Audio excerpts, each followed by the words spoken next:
Hey guys, how are you doing today? I am so happy to be joining you again because I was not here last week and I'm back. So I miss you guys when I'm not here, but Tuesday, that was a lot of fun. I don't know if you saw it Tuesday. I came on, it was Tuesday. Yeah, it was Tuesday. I came on Tuesday and did my very first Pam's Picks. This is something new we're going to be doing this summer. Actually, I'm starting 2 new Facebook Live shows this summer because, you know, I'm just a little crazy like that. I mean, we're not doing school, so we might as well do Facebook Live, right? But we did Pam's Picks on Tuesday, and I talked all about reading. That was my pick for this week. You know, if you ask yourself, what would Pam pick for a reading program? That is the one we would pick.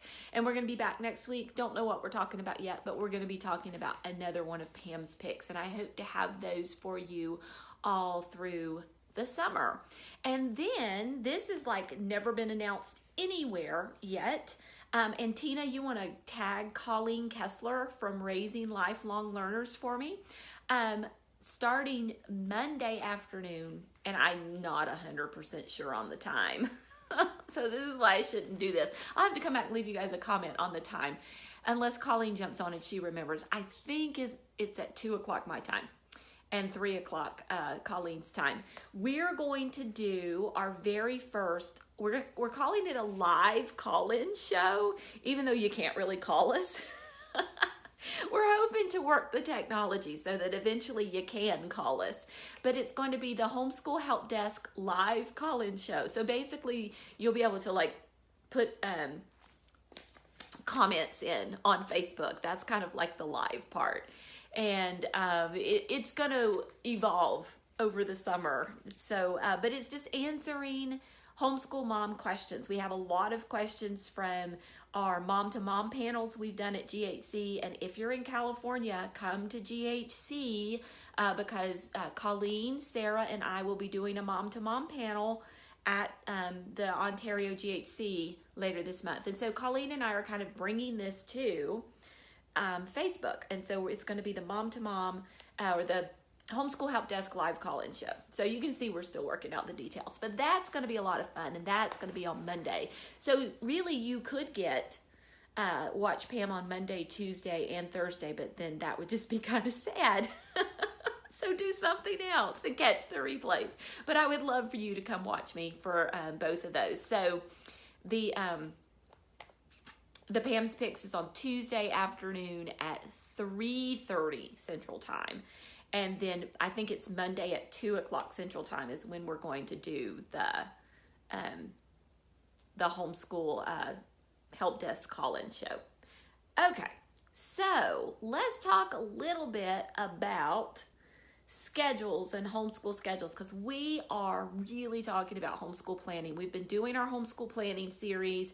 I think this is about video 5 or 6. I've lost track.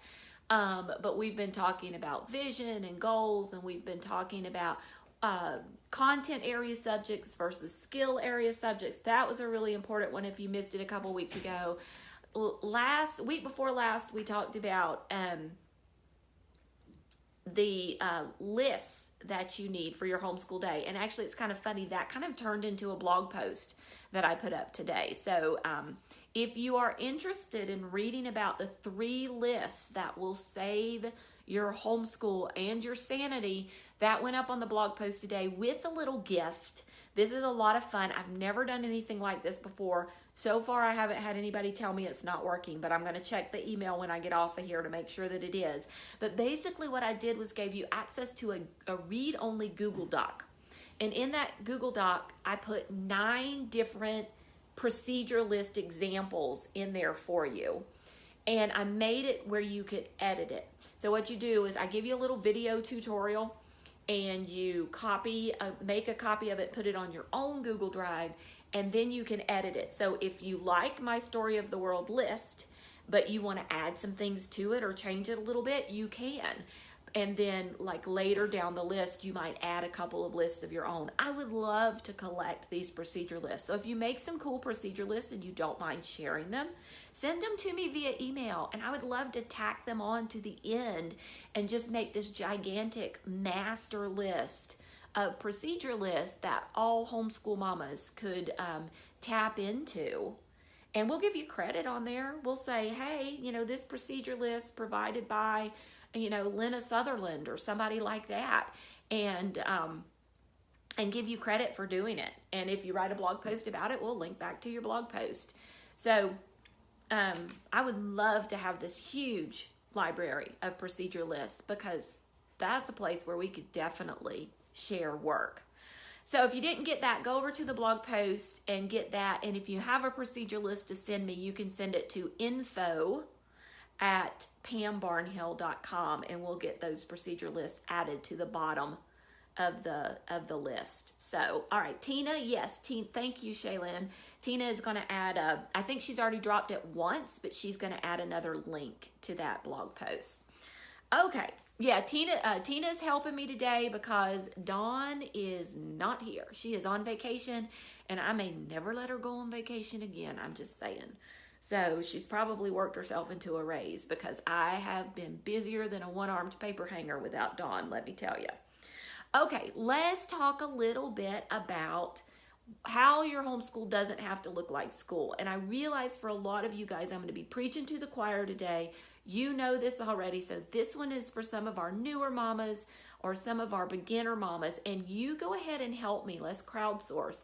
If you have a way, something maybe that you learned along the way, where you learned that homeschool doesn't have to look like school, and you have a little comment, I want you to chime in and drop us a comment down there, so that these newer homeschool moms can learn from what we have to share with them, because I know that there's a lot of good information that you guys have to share as well. Okay, so how does homeschool not have to look like school? And the first thing I want to talk about is you don't have to homeschool 5 days a week. That is not something that you have to do. Now, I'm going to caveat this with, if you're going to homeschool 4 days a week, and honestly going much lower than that, there are some families who could probably get away with 3. But then you're going to have to extend your school year. Okay, because you need to have consistent practice in those skill area subjects and things like that.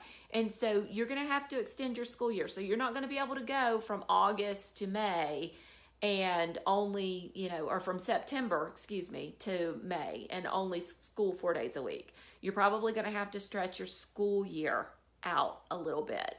But it does mean that you could take Fridays off. And so just count up the days. How many days are you getting in every month if you're taking Fridays off, and how many months of school do you need to do in order to do that? But it's entirely possible to take 1 day off a week. Now, I'm not talking about co-op, because co-op, honestly, for most of us, unless you're just in some willy-nilly, fun-loving, freewheeling co-op that you just cannot stand to count as school, most of us count co-op days as school days. And so I'm talking about even on top of that, you don't have to do 5 days a week.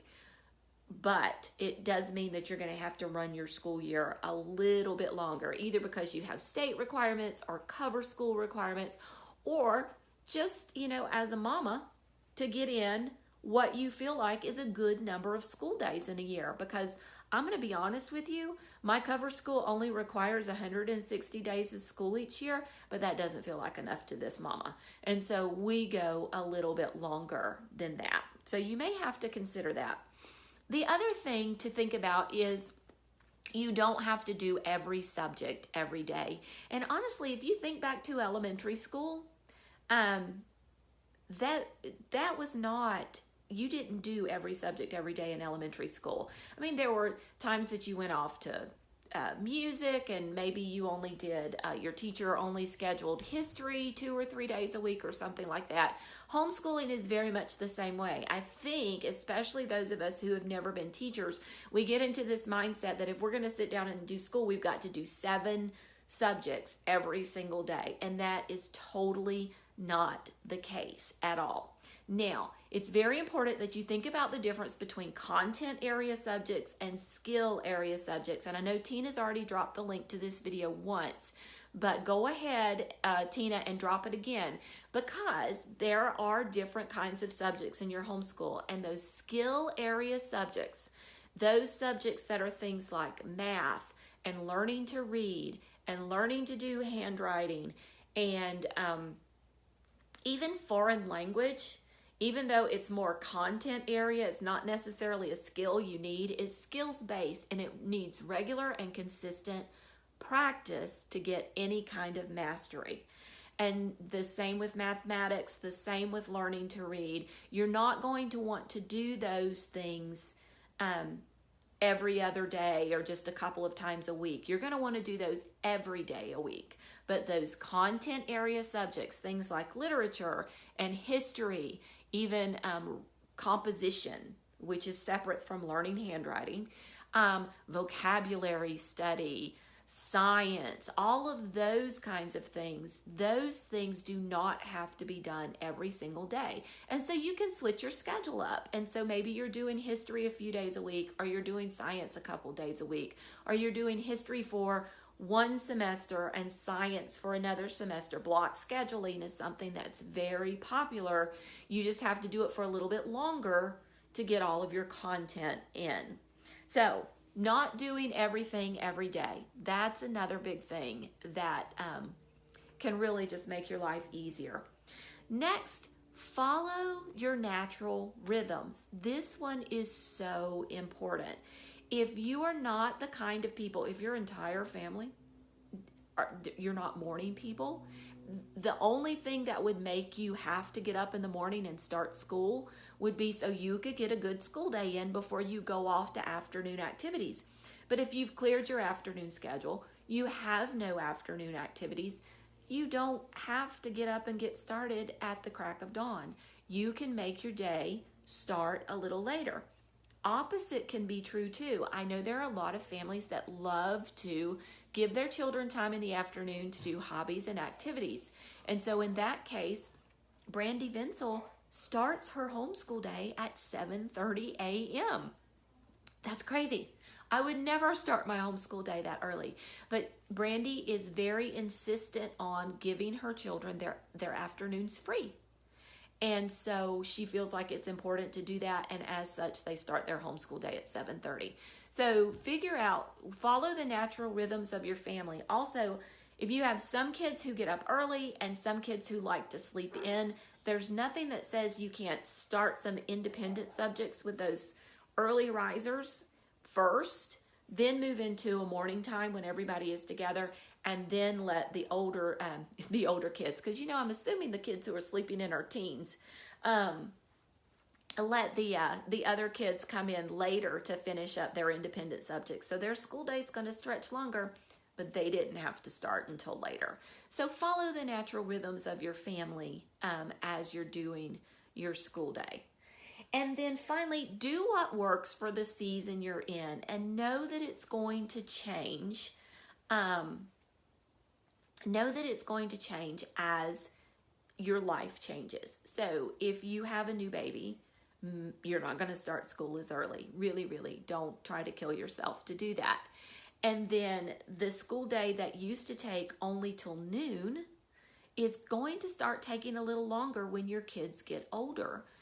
And they're in high school, and their school year, if they don't get their stuff together and get things done so you can award them a credit, is going to take a little bit longer. So just know that as the seasons of life change, your schedule needs to change and flex with it. And the younger your kids are, the more frequent this is going to be. So if your oldest is a kindergartner and you have a preschooler, a toddler, and a baby, it very well could be that you end the school year doing a different schedule than what you started the school year doing. And that's completely okay. And know that if you have a lot of younger kids, it is completely and totally okay that you do not do school in the morning. That you wait until those babies are down for a nap, and then you sit down with that 5 or 6 or 7-year-old and do an hour or two of school. Is it the ideal situation? Probably not. But is it what's going to make your life easier at this point? Yes, it is. And it's only for that season that you're going to have to do that. So be sure to flex your homeschool day and your homeschool schedule with the season of life that you are in. And remember, homeschooling is way more efficient than public schooling. I was a public school teacher for 7 years, and I know this to be an absolute fact. There is no time standing in line.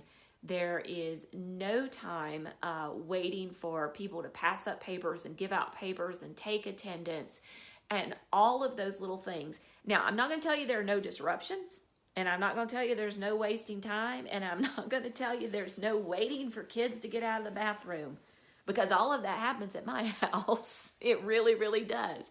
But you're dealing with 3 kids instead of 30 kids or 4 or 5 kids or however many you have. But it's really different, and it's a much more efficient manner of schooling than when you have a classroom full of a lot of kids. And so you're going to get things done faster. It's not going to take you as long to do the reading lesson with your single 7-year-old as it would take you to do a reading lesson with a whole room full of 7-year-olds, where you're constantly monitoring, are they getting this? Am I getting across? Let me give this example in 3 or 4 different ways to make sure that everybody in the room is understanding. You don't have that with one kid. You can look in their eyes, you can see that the light bulb came on and that they got it, and then you can move on to the next thing. And it works really well. So keep that in mind too. Okay, I've thrown a lot of information at you. We've had some good information down in the comments. I will be back next week to talk some more about homeschool planning. Head on over to the blog and pick up your procedure list. I would love for you to go over and check out that blog post and see what the procedure lists are. And in the meantime, I'll be back on Facebook on Monday over in the Homeschool Help Desk. I'll drop a link for that one for you. And then Tuesday for Pam's Picks. I'm not sure what we're picking about, but we're picking something. And we'll do that Tuesday as well. And Dawn will be back next week. So a big round of applause to Tina for helping me out this week. She has been invaluable. And we'll be happy to have Dawn back too. So we'll see you guys later, and you have an awesome, awesome weekend.